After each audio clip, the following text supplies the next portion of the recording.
You're now tuned in to the Couch Stealers Anime Podcast.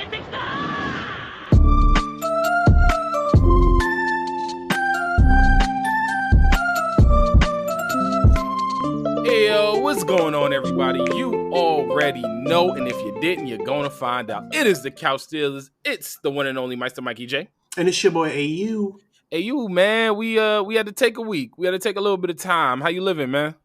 Man, you know, per usual, things be going the way it go. But to everybody out there listening, you know what I mean? It's always room on the couch. Make sure you take care of yourself, your mental health, and everything like that. Big proponents of that over here. So Facts. It was had a rough last 2 weeks. So yeah, it was nice to take a break off. It was nice to try to just relax over the weekend, do whatever I can just to make sure, you know, we in good spirits, you know?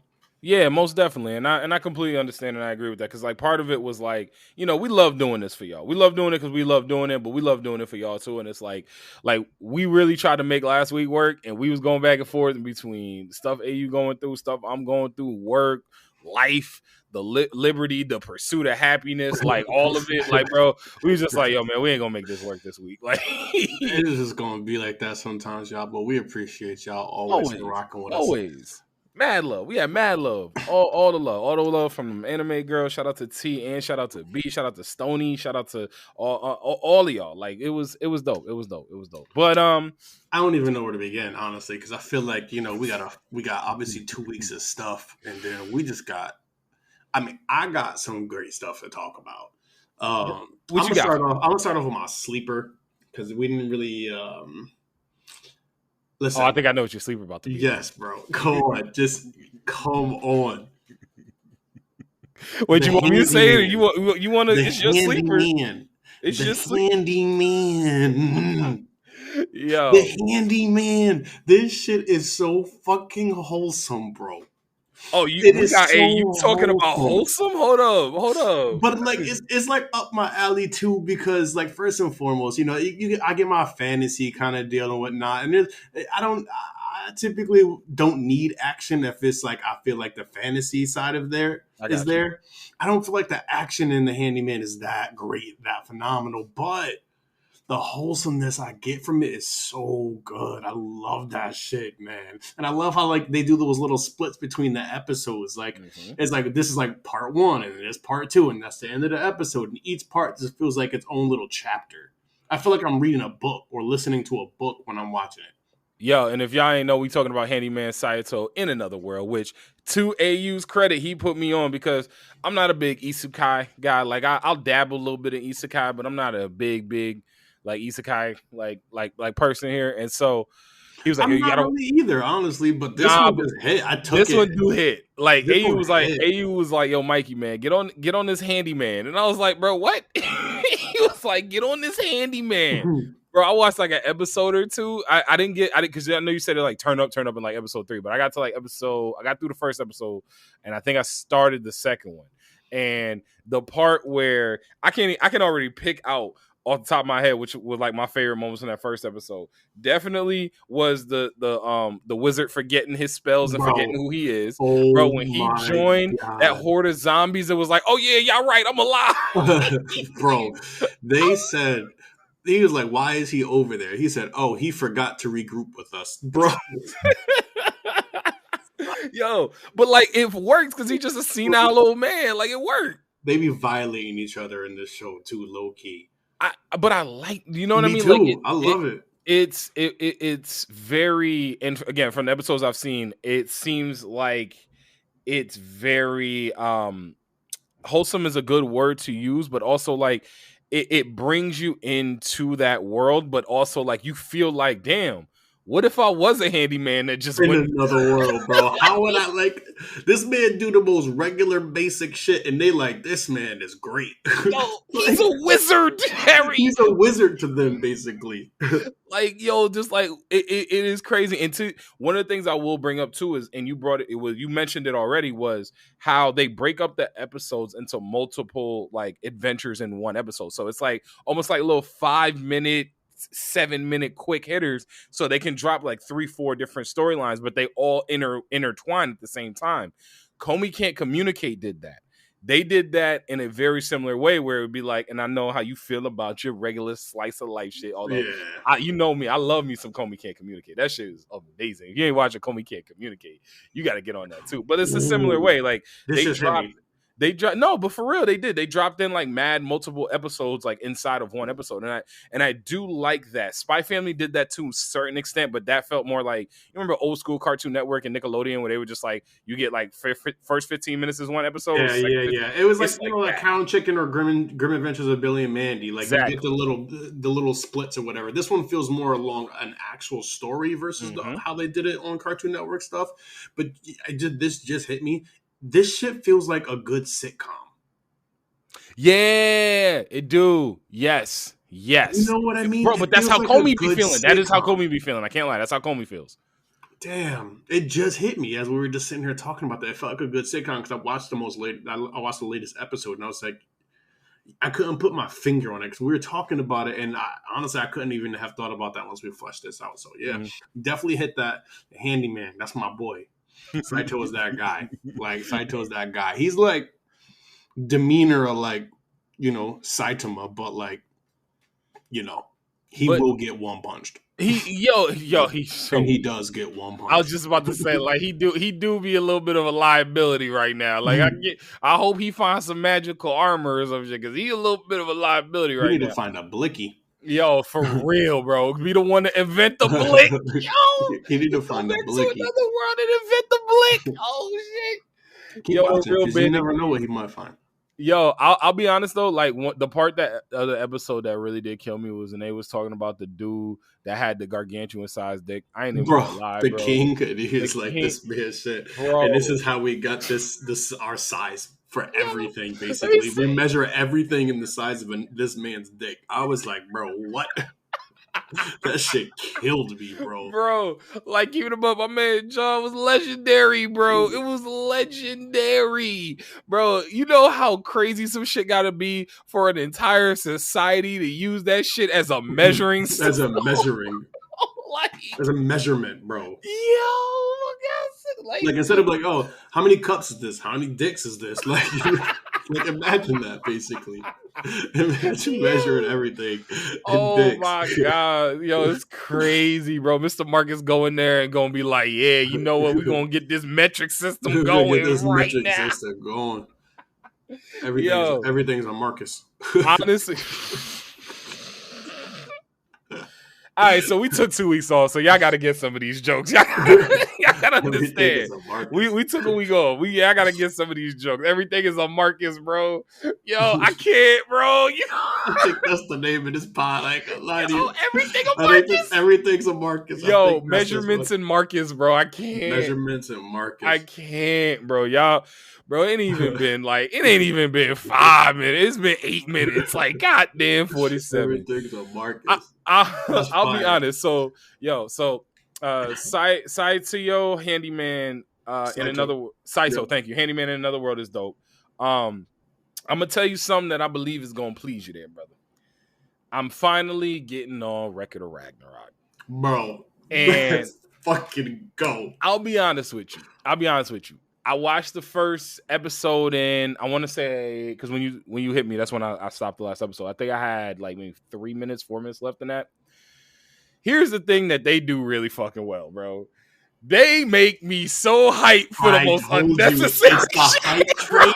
It's the hype train, bro. Yo. You watch Record of Ragnarok, it is nonstop adrenaline going crazy. It is fucking stop, bro. And honestly, I just finished the second season. I binged it. I was just about to say that joint just came out on Friday. Yeah, I finished it on Friday. Oh my god. Nah, listen, because I can watch stuff at work. Oh yeah, I got you. So it makes it a little bit easier for me to like catch things and whatnot. But I will say, I think the first season was better. Mm-hmm. I think overall the first season was better. So enjoy this first season because it is definitely better. I think in this second season, they lacked what they had in the first one, which was like that pure adrenaline rush, which is what I loved about the first season. Okay. I feel like they lacked that a little bit in this second one, but there were some interesting moments and interesting characters in the second season. The first fight of the second season was fire. I'm always here for a good. It's just a good beat 'em up. You know what I mean? It is. It's like it's Baki, bro, but like with gods, kind of. Got you.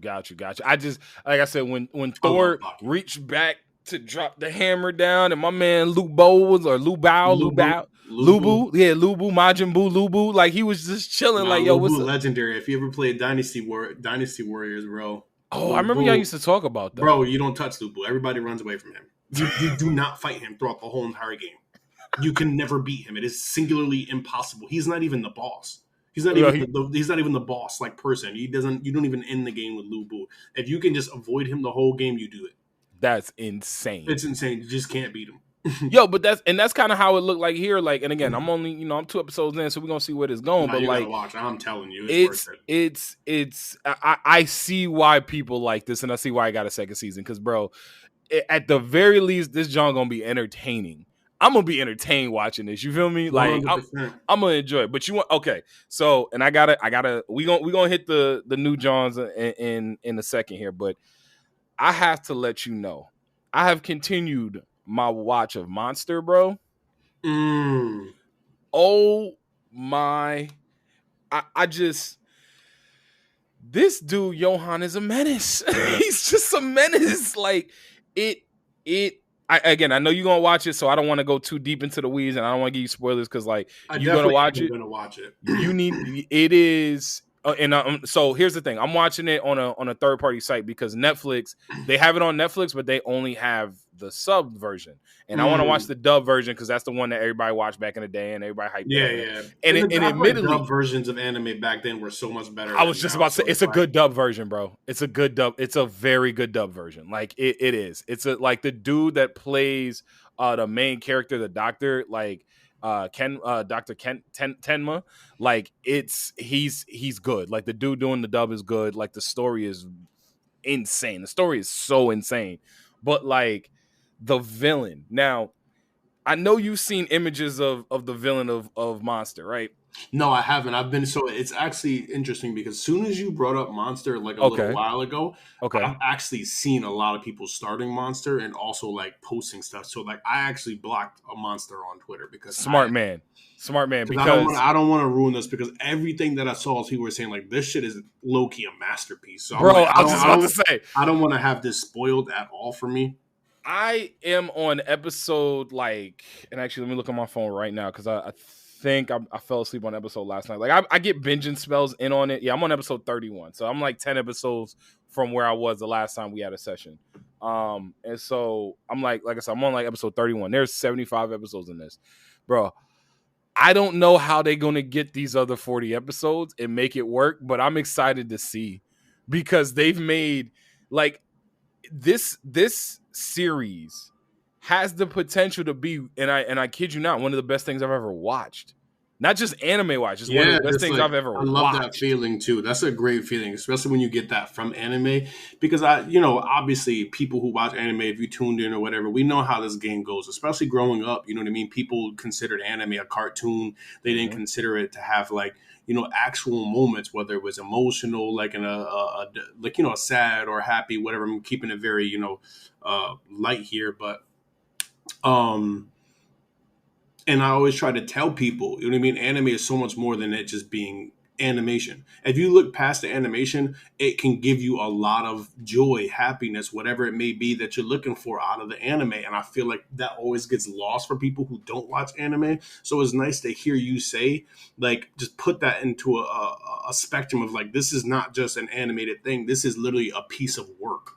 The same way that you look at a movie, the same way you look at a sitcom, the same way you watch whatever you want to watch anywhere else. Like, it is a piece of work. Anime can be that, and it can supersede other things that I've seen in my life. There are plenty of anime that I'm like, this is better than that movie or that series that I've watched. And this is going to fall into that category. It is. And I think it's going to fall into that category because, like, so I'm watching it, and again, spoilers aside, I'm not trying to give you none. I ain't going to ruin this, but, like, again, I got like another 40 some odd episodes until the end of this series. And not only am I curious of how they're going to take these next 40 episodes and continue on the path that they're on, I am excited to see them do it because I believe they're gonna do it. Because I ain't gonna lie, I'm 31 episodes in, and it's already like in my top 10, bro. After 31 episodes, because it has the twists that this joint gives me, like the twists and turns that's something that the story takes, the twists and turns with the characters, the way that I haven't been this solely invested in characters like on an individual level, maybe since like that first season of Attack on Titan. Remember that first season when we were still they were still like when cadets? You're trying to you're over here just in awe of the fact that this is happening and this is their world and this is like it's nuts. It's just that not even a shock factor. It's just like, bro, what am I getting myself into? It's like watching that the older episodes of AOT and like watching like, you know, what's it called? Sasha have to run forever for stealing the potato and like them training and like them fighting and Annie kicking what's it called? Annie kicking Aaron and Bert and Reiner and like all of that stuff. Like it was like kind of like that building the characters. They do that in a way while also keeping the suspense at a level that I think this is more suspenseful than Death Note, bro.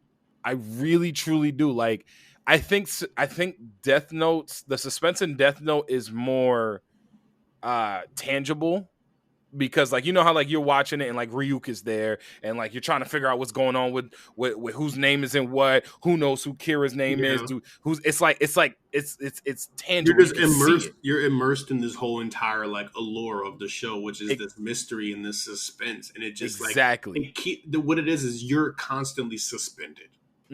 Exactly, and that's how like you don't get let off the hook in Monster. So, but here's the thing. But this is what they do so beautifully. You think you're off the hook, and not only are you on that hook, bro, they already reeled you in. You in the bag. You on your way to the kitchen, bro. You don't even know until they open up the bag and you now sitting on the fryer and you just like, yo, what the? I thought I was on the hook. What do you mean, bro? And you getting cooked? Like you being getting stewed this whole time. You didn't realize it. You didn't realize it. Like it's something cooking, bro. Wait, that's me. Tom and Jerry. Tom and Jerry, bro. Hey yo, what's cooking? You. Like, boy said, that's me. That's how Monster feels. That's truly how Monster feels. It feels like not that it lulls you into a sense of relaxation because or a false sense of security because you know it's about to hit the fan, but like you were sitting there and like you realize that it's about to hit the fan, and then when it actually hits the fan, you are there's no way out. You don't even know which way is up, and that's how Monster is. Like, it is. I'm not even gassing, bro. It's one of it is the best suspense anime I've ever watched, and it's already in my top 10 with crazy. The potential to continue to raise up. Like, I love that. Honestly, it's so good. It's so good. I genuinely love that because like I've been looking for things that I can try to find right now in anime that are just outside of the norm that I feel as though are genuinely just things that I can just be like, I want to fuck my top 10 up low key. I want to this is doing it though. This is doing it. You know what I mean? Like I just want to reconsider some things truly and wholly, and it's like, damn, I enjoyed this experience. I enjoyed that. I enjoyed this. And speaking of that, wait, I got one more thing. Before you go. I have to say this. Monster right now, I'm giving it 10 out of 10 Marcuses. That's all I'm saying. I got to give it 10 out of 10 Marcuses. That's how it goes right now. All right. It's got that energy. But and I think the only thing that might end up breaking that it'll probably never break like your top 5 truly, because some anime are like that for me, what I consider them like very highly rated, even maybe more highly rated, like or on par with other animes. Just I enjoy some certain animes more. You know what I mean? It's gonna have to make me cry to get my top 5. Do you feel me? Like it's gonna have to hit me in like it's gonna have to strike a nerve, not just be this masterful thing, exactly. Right? Like I can count on one hand the amount of anime that have made me cry, because when it makes me cry, bro, there's no going back. I am like you invested. It's done. I'm like weeping. Like Hunter x Hunter, bro, that scene with the king and his friend, and they died together. And when she just was like, and she was like talking to him, she was like, "Yeah, I'm still here, bro." I was on a bus to Jackson, Mississippi from North Carolina for 17 hours. Crying like somebody just kicked my dog. I know these people looked at me like, "Yo, who is this big dude over here crying like this?" Looking crazy, and bro, looking crazy. Hunter x Hunter had me looking crazy on the Greyhound, bro. Had me looking crazy on the Greyhound bus. Goodness gracious, that's what I'm saying. So like, Monster got the potential to be in my top 5, absolutely, but for me, it's got to strike a chord emotionally. But it's in the top 10, bro. It's in the top 10, easy money, easy money. Love that. Easy money. But the transition here, because I feel like I have to, because you said that, and then we went into that conversation, and I was actually going to bring this up anyway, because I just finished Vinland Saga right before we started this pod. Oh, yeah. I can't think off the top of my head an anime that I've ever seen in my life convey human emotion better than Vinland Saga. My brother. I don't even think we can stop the episode now, because that's exactly what I was gonna say. I don't even I hate to say this. I don't even think it's close. And I think it's also just the story too. Not just obviously the animation, we know who's doing it. We know who's handling that. That's that slave ship over there that named Mappa. That slave ship over there. You know what I'm saying, they got Thorfinns in there. They got Thorfinns in there. They cutting down trees to make the pencil. Trees. They got Thorfinns in that bit. Yo. So yeah, I don't think it's just the animation, man, because the writing itself is so fucking top tier, bro, that like, even if the animation was bad, I would still just be like, the story and the way it's written are handling that. Even if the animation was not up to par, I would still probably be like, Vinland Saga conveys human emotion better than any other anime I've ever seen. The thing that it does is and I actually said this right as I was watching the episode today. And normally, again, Couch Stealers, we record on Wednesday, but we moving our recordings to Monday to make it work a little bit. So you hearing this on Friday, obviously some things might have come out since then, but saying this on Monday, as I'm watching the episode. Also, sorry, y'all, I live in New York. I don't know what to tell y'all. Yeah, it's all right. We figured. Niggas die every day, B. Hey, and so I'm watching the episode, and the first thing I say is, when they had that scene with Einar and Thorfinn, and they're in the barn. For me, it showed the pain and the agony of war better than any anime I could think of off the top of my head. Like, the way that, not just like the depiction of like war, like it's war, man, like it's crazy, Saving Private Ryan storming the beaches of Normandy. But they show it on multiple levels too. They show it from the angle of the person who's been through it, the psychological level of two different sides: the people who lived through it, Einar, and then the people who lived through it, who were causing this shit, Thorfinn. I mean, obviously Thorfinn's he's a different. Yeah, but he still got PTSD out the mug. PTSD is not even. He needs to be classified for something new. Yo, like, you need to go to Vienna. Like, he shut all my Seinfeld fans. You need to go to Vienna. You need a team, bro. Thorfinn needs a team around the clock watching him to see what's going on. Because like, it's psychological on such a scale, in the way that they depict it. And to your point, the way they depict it, we don't just see like Einar's pain. That's surface. Not saying that it's not real, but it's surface. I wouldn't even say that's surface, bro. Because when he was struggling to choke Thorfinn out while he was asleep, but that's what I'm saying. It's surface because you can understand it. It's surface, maybe not be the right. It's linear. It's linear because you can draw the conclusion of, all right, he's associating the people that killed his family with this dude Thorfinn. Mm-hmm. And so that is the clear line of demarcation of like, here's where we're at. But for Thorfinn, it's so much more psychological, because he one day was just a dude on an island with his family, thought he was being fun and wanted to hang out with his dad, and now the next 35 or however old he is, you probably figure what he's probably 18, like 18, 19. maybe. So the next 10 years of his life, he's been at war. He's killed people. He's failed to avenge his father. He's wandered mindlessly. He's been almost essentially tortured by the dudes that was at the house, because I mean they cut off his ear, well, not part of his ear. Like we can't even call that torture, because but no, it's torture. It's no, but that's what I'm saying. It's torture in the sense of like, an act like that is cruelty. It's technically cruelty. It's cruelty. He just does. He's just like, bro, I don't care. I ain't got. But I'm saying like you can't. I can't call that torture regardless, just because like torture is when like there's actual pain involved. That man don't feel nothing. See, but that's the point, and that's my point when it comes to how deep this psychological issue goes with him, and how deep and how crazy war can be on that level, is that he has truly not only just become emotionally numb, but become so numb that physically he don't feel nothing no more. He's like 17, 18. And that's what I'm saying. So like all of those years, and I'll say this, all of those years he ain't feel nothing until, what's my man's name? The Fox? Till the Fox rolled up and he saw that image of Askeladd, bro. And that's the only reason why.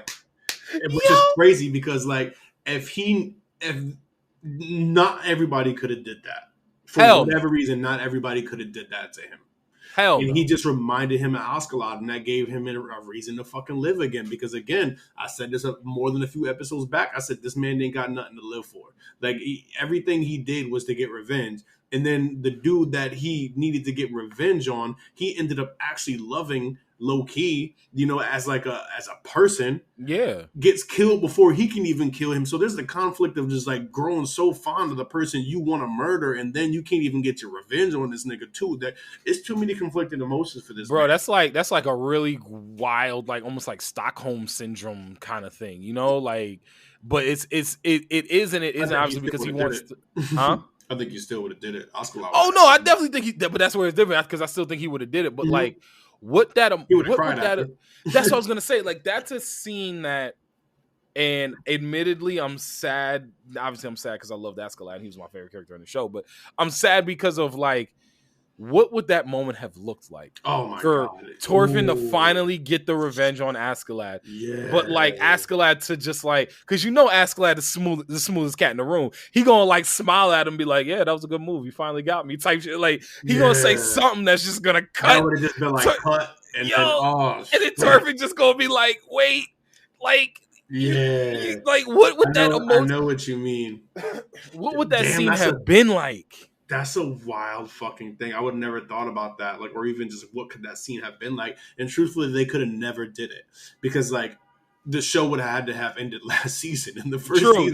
True. Either the show had to end or Askeladd couldn't have died. Exactly. So it's interesting. That is an interesting thought. Never something I thought about. How could that shit have looked truly if that did occur? It would have been a beautiful moment. But that's what I'm saying. I think there are series right now that moment not only is, it's not only like there. So let me put it like this. To the point you were making before about trying to have something come in and like, shake up your top 10 list, right? When we think of like the most the biggest, I should say, the biggest, most popular series out right now. You think of like, the crazy animation, the crazy action, a little bit of comedy, like, you know what I mean? It's like nothing is hitting, at least nothing mainstream, I'll say right now, outside of say Vinland Saga, is hitting in that way that is very that's cutting deep. You know what I mean? That's everything is very much like loud and bombastic and shiny and all this stuff, but you're not getting a lot of like deep cut. Like you got them on the undertone, but you don't really got them on like the big mainstream series. And it's like Vinland Saga is probably the closest that we got, because Vinland Saga is a main series, but like the way it's not a main series because of the action, it's not a main series because of the fun. It's not because ain't no fun. First of all, nigga, this ain't fun. This ain't fun for nobody. This is just. I'm looking at art. Like art don't always evoke happiness. Exactly. This is evoking things that like I can't get nowhere else. Like, bro, Attack on Titan like did a great job at like evoking some emotions out of me and whatnot, and just like kind of giving those type of stimulus where it's like I feel like this is just such a human level thing, and Vinland Saga just like makes that shit feel like child's play sometimes. Well, I think part of it is from Vinland Saga is because, like, for all we know, this could have actually happened. There could have been a dude actually named Thorfinn. There could have been. I mean, 100%. We know there was a Leif Erikson, but like, there's this. That's for me. That's what gets me when it comes to Vinland Saga is that we are thousands of years removed from this time period, but like tens of thousands of years removed from this time period. But at the same time, well, we had tens of thousands. But anyway, the same time is that. Like this really could have happened. Like people just click. No, bro, I do words. I don't do math. Anyway, it literally like this could have happened, and it shows that based around how he was living his life with his family, and next thing you know, he's a slave. 10, 15 years down the road, he hasn't seen his family. His dad is dead. The person he was trying to avenge, the guy he was trying to kill to avenge his father is dead. Like it's such a gut-wrenching story, but they do a really good job of portraying not just his pain and not just his loneliness, but everything else around him, everything else in the world around him. Because as crazy as this is, as crazy as Thorfinn's life has been, he is still a slave on a farm cutting down trees while there is a whole war still going on. Because Einar is a perfect example of somebody who was, while Einar was watching his mom and sister get chopped up and killed and all that stuff was going down, he still had to deal with that while Thorfinn was still, on another place doing something else. So like everything is running at the same time. It's like all these stories 100%. You get like coming together. Everything is coming together. It's like Crash. Yes. It's just like Crash. Everything is fucking happening all over this fucking world, and they give you such a great story from a worldly perspective. Although this is Thorfinn's story ain't the whole entire world. And everything that happened that one day with his father, and everything that happened, you also get kind of like that butterfly effect type deal too. And like maybe this is what life is too in general, but like maybe I'm like broadening this a little bit too far. But you get the butterfly effect of that day that this dude's father died. So many people got affected by that one day, like across the board. And you get to see all of that somehow slowly closing in on itself. And I think like from what we're gonna see in these next couple episodes, because I'm curious to see what's gonna happen with everyone under the sun that's gonna be there. I'm curious to see what the move is really gonna be for like the good, the bad, the ugly, like where the king is at now. Like I'm really, really excited to see where this goes. But like the reality of the situation is Thorfinn's the main character, and like he's the one who I feel the most pain for, bro. Oh, 100%. Like what do you do? Like how can that scene was probably the top 3 most powerful or maybe best fucking scene I've ever seen in my life in anime. And like, let's let this transcend anime as well, since we were going on that path. That is one of the best pieces of artwork, just art in general, I've ever seen in my fucking life. When this man, not just from the visuals, but the music, the sounds, the voice acting, everything, when he was just like, why do we need to live? Do we live to die? Bro, my man said, not a single good thing has ever happened to me in my whole entire life. And then they expanded the whole entire thing. It's like this void. And then they put them sounds in there too and just spaced you out even more. And you saw there was no life in this dude's eye. I was just like, holy shit. I cried. I literally fucking cried. I watched that scene about 30 times. It is so it's emotional to think about how, the way that they portrayed it, because, even when you think about Thorfinn, we still held out hope. You know what I mean? Like, we remember that fiery dude that we saw last season. That dude that was like, yeah, you know, like, I'm gonna come get you on Askeladd. I'm gonna revenge. Like, you know, he had that fire in him. Even when he was fighting Tors or whatever, the big yeah, dude but we saw him lose that when Askeladd died. Yeah, and as soon as I know, but so like, I didn't think he had anything left in him. But that season. It's knowing that he lost it and seeing him without it. You feel me? Like, there's a big difference there. Like, we know that he lost it when Askeladd. Nah, but that's what I'm saying. I feel like, for me, I knew he had already lost it, and I feel like I had already saw it. And those few moments, I saw that shit happen. I had already saw everything he had leave his fucking body. Yeah. He was broken. He was absolutely broken. But I think for me, it was like seeing him crumble and understanding that he was going to be in pieces, what that end result was going to look like. And we're seeing that this season. And understanding that we're seeing that this season, I don't even know. And I know we mentioned this a couple weeks ago when we were talking about it. Like, and I said, yeah, I can't wait for Thorfinn to turn up and everything like that. And he gonna go hard. No, it's gonna be crazy. They ain't even ready for, bro. I don't even know what that's gonna look like. Like, he's completely I don't even know different. if he can be that person anymore. I think like you said, it was the fire, bro. Like, so what happened in that one moment with Snake literally was reactionary. I thought it was Fox. Muscle. Is it Snake or Fox? That's what I meant. Fox. Fox. Okay. What happened with Fox was like, no, it's Snake. It is Snake. I can't remember. I wasn't even trying to come at you. I'm dead serious. Remember. The tier is Snake, Fox, and then Badger. That's what it looked like from what I can. That man's name is Badger. Like, no, I don't think their names are that. No, I know, but like Badger. Really? Like, unless you a honey badger, like, what you really doing as a badger other than being like Davy Crockett's hat? You know what I mean? Like, I don't know. But continue your point. That's just me. I don't find badgers that threatening, whereas like a snake and a fox, I can understand. Badgers are crazy, boy. Honey badgers are crazy.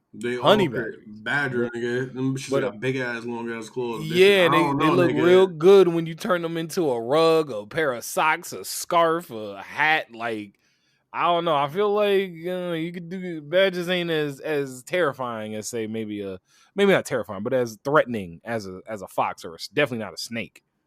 But right. I digress with your point, my brother. But yeah, no, that like I don't know. Honestly, that was just Vinland Saga is like, just to kind of go back a few episodes too. I remember saying like I feel like I lost all of the momentum I had for the show, and I was going to watch it, but I felt like because I lost that momentum for the show, I wasn't going to be able to enjoy it as much as I would have if they released it a little bit sooner. And I can't be any happier at how wrong I fucking was.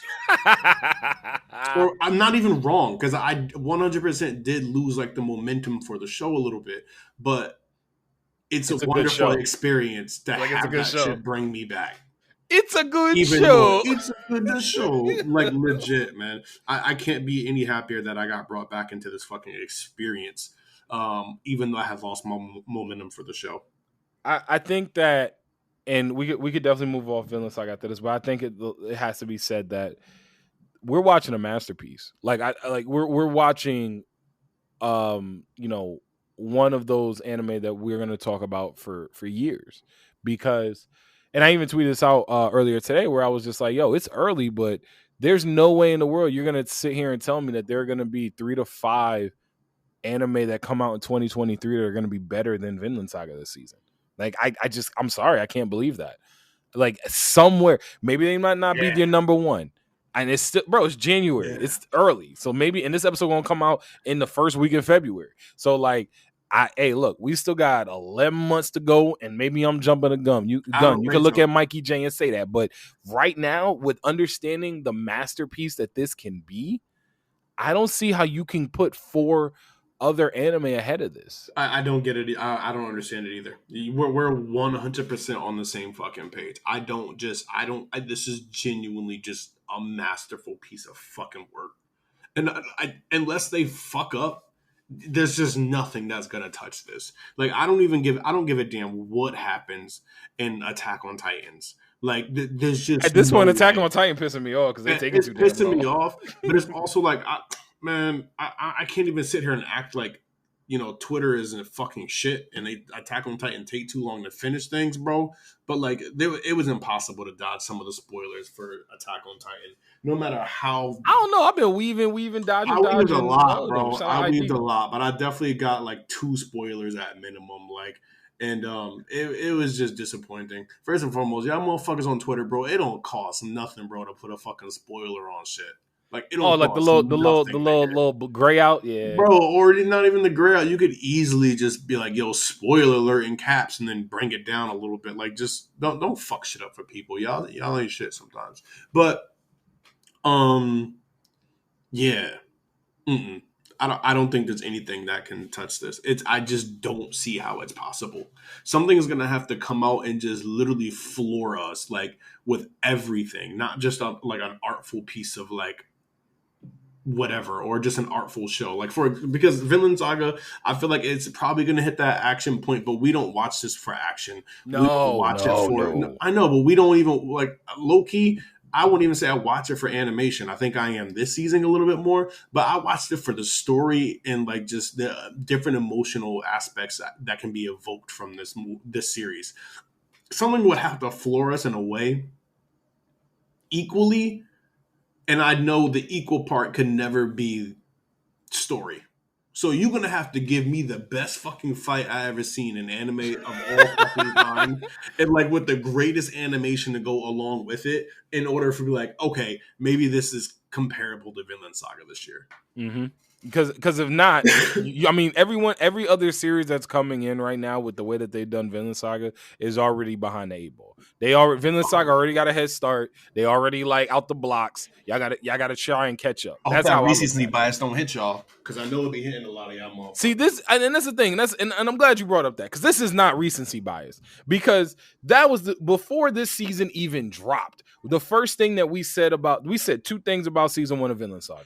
1, they took too long to bring it back for season 2, and 2, season 1 of Vinland Saga was about as close to perfect as you can get from a season. So season 2 right now off rip has already like continued to push that narrative along. So it is not a matter of whether or not we sit here with this recency bias, especially me, because I'm saying it's going to be top 5 at least. Bro, I said before even the series came out again. I'm saying I lost momentum for the show, and like momentum. We ain't losing no momentum.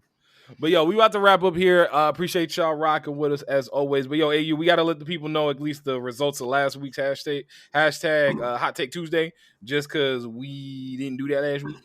So yeah, bear with me real quick. I put up. I thought it was. What'd you think of it? It was the one with Takemitchy and Shinji Ikari. Your life's in jeopardy. Who would you rather have save you, Shinji or Takemitchy? Who's low key? I feel like Shinji lost that hard. I did not check the results, so that's I like to keep these like a bit of a surprise for me too. So I feel like Shinji lost hard. Who'd you go with though? You know I went with Shinji? Hell the fuck no, bro. I don't want to take my chance with a nigga that might get into a robot. See, that's the thing. Do my chances increase if he gets in the robot? Yes. But it's also like a 40 to 60% chance this man gets in it. I know 100% of the time, I can't say this nigga name right now. Takemitchy, I know 100% he gonna be there every time. So here's even the thing. If I gotta use this nigga as bait, at least I can do that. At least I can't even use Shinji as bait. So, and I'll be honest with you. Here's how it goes down, and I'll admittedly saying that my answer when we first came up with like this, I was like, yo, I'm gonna go Shinji all day, because every time I look up Takemitchy getting his ass beat. But as I sat here and marinated on this for a few days, y'all, I knew you had to marinate on that. I had to marinate on that for a second. And as the images of Shinji Ikari screaming to high heaven whenever he was doing anything remotely worth saving anyone ever, with the exception of that one time he saved Ray, and even then he still like burnt his hands trying to open the thing. And it basically came back to, regardless of all the things Shinji tries to do and does not try to do and does not do, Takemitchy is going to try, and he's going to 9 times out of 10, at least from what we've seen, succeed. It may be succeeding backwards, because he'll usually succeed, go back and be like, oh, nope, I messed up even more. So I admittedly had to. I did not change my answer, but I admit to being wrong about initially leaning towards Shinji and then actually coming around to Takemitchy. And as the results say, my brother, and you were right, it was a landslide. Both sides of the vote, 75% of the vote, both on Instagram and Twitter, went with Takemitchy. That's that crybaby right there, Takemitchy. Call him what you will, bro. Call him what you will. You ain't gonna say that nigga gonna run. Toman. He's that dude for Toman. Man got 10 toes in. Always. 10 toes in his face. Well, I'm gonna just say this. I do want to wrap up because I did have a little I know I got you. Watch Tokyo Revengers because I don't know if he got 10 toes. No, I'm not all the way caught up, but from what I've seen, I will be like, all right, this man be getting his ass bust. This next season's dope. So far, this next season's dope. But what you got for the people, AU? All right, this is actually for you. I figured I'd throw something in there that I saw on Twitter that I wanted to just kind of fuck your head up and not give you any time to make any rash decisions. Okay. All right, you got to get rid of 5 of these anime. Okay. Trigun, Dragon Ball Z, Pokemon, Fairy Tail, Sword Art Online, Bleach, Kill la Kill, Cowboy Bebop, Naruto, Digimon, One Piece, Attack on Titan, Inuyasha, and Sailor Moon. Bro, you got this on like a list or like? Send it to you right now. Yeah, send it to me right now. Yeah, because I got you. I think I got my answer, but yeah, I know what my answer was too, but it was hard. It ended up getting really hard when you get to like. You got like 3 more to fucking choose. Okay, you texted me. I was like, all right, let me see this. All right, so you got to get rid of 5. One of them has to go. Correct? No, you have to choose 5 to get rid of. Oh, 5 to get rid of. Okay, Yes. 5 to get rid of. Okay, that makes it a little bit easier. Mm-hmm. 5 to get rid of. Fairy Tail is gone. Love Fairy Tail, but Fairy Tail's gone. Trigun is gone. So that's 2. Mm-hmm. It's starting getting harder, bro. Mm-hmm. Kill la Kill is gone. I love Kill la Kill, but Kill la Kill is gone. So that's 3. No shade. Well, Sword Art is gone. Yeah. So I got 1 more left. It's between Sailor Moon, Pokemon, Digimon that I'm leaving. And admittedly, I think I go Sailor Moon. Okay. Only because Digimon did something really good for me. Like Digimon holds a special place in my heart. It really do. Because Digimon was when I was going through a rough time as a kid. So like I really do love Digimon. So yeah, I would say Sailor Moon. So Sailor Moon, Kill la Kill, Sword Art Online, Trigun, and Fairy Tail. Gotcha. All right. I mean, I thought that was pretty good. I mean, I might get some hell for that. You're gonna get hell for Sailor Moon. Yeah, I'm gonna get hell for Sailor Moon. Guess what? I cut it out too. Yeah, no, I'm gonna get hell for Sailor Moon. I'm gonna get hell for Sailor Moon. You gonna say what you? Wait, what are the 5? Yeah, I got you. So I did Kill la Kill. I did Sailor Moon. I did this is gonna kill some people big time. I got rid of Sword Art. Out of all of those, bro, I've had much better times with other anime. Like, yes, they had a great season. Everything after that, bro, I was like, no, just a solid fucking no. I got rid of Trigun, had to, and I got rid of Fairy Tail. Yeah, okay, so we pretty much in lockstep. Similar, I think, yeah. I think we were complete. You said Fairy Tail, Kill la Kill, Sailor Moon, Trigun, and Sword Art. Mm-hmm. Yeah, we're in lockstep on that. I had it written down. Yeah, no, we in lockstep on that. So that's what you call. I ain't see this before we hopped on. He just sprung this on me right now, and that's what you call being in lockstep with your brother. That's what that is right there. That's what it is right there. I don't want to hear nothing. Also, shout out all y'all fans whose teams made it to the Super Bowl. Have fun. That's all I'm gonna say. But yo, hey, you got anything for the people before we wrap up here? I ain't got nothing. It's always room on the couch, baby.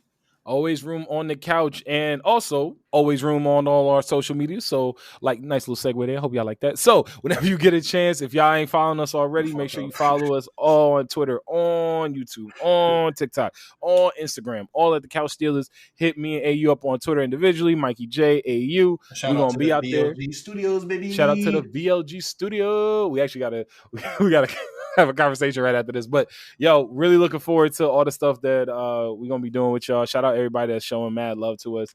So yeah, as always, you already know, like AU said, there's always room on this couch, and we ain't going nowhere. So we're gonna catch y'all next week. Anything comes up, hit us up, and we'll take it from there. Have a good one, y'all. Peace.